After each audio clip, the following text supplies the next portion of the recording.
Good morning mga mi! Ito nga pala yung isa sa mga pinuntahan namin dito nung nagbakasyon yung pamilya namin sa may Longshan Temple. From Hsinchu, sumakay na kami ng train, then bumaba kami sa may Taipei Main Station. Then sakay ulit kami ng MRT Red Line, tapos baba naman kami ng Songshan Station. Paglabas nga lang namin ng Songshan MRT Station, natanaw na namin agad yung pinakaulo ng temple. Tapos lakad lang ng konti, doon na mismo yung entrance. Buddhist temple nga pala to, tapos open siya sa public. Dinadayo to ng iba't ibang mga turista.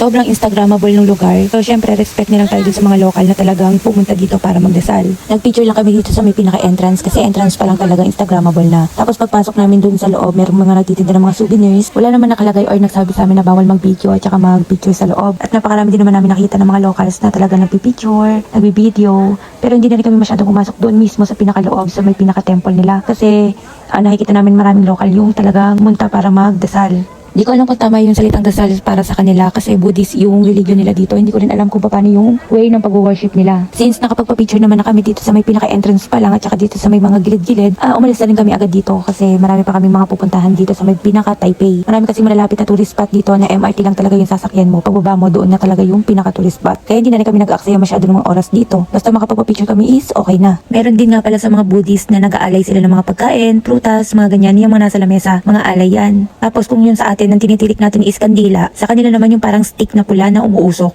Isa lang talaga sa nakakatuwa sa pagiging Buddhist is open sila sa public. Hindi sila mahigpit sa pagpapapasok ng locals at saka mga turista na gustong pumasok dun sa temple nila. Napakaganda din kasi ng design at saka ng structures ng temple nila kaya dinadayo talaga ng mga turista.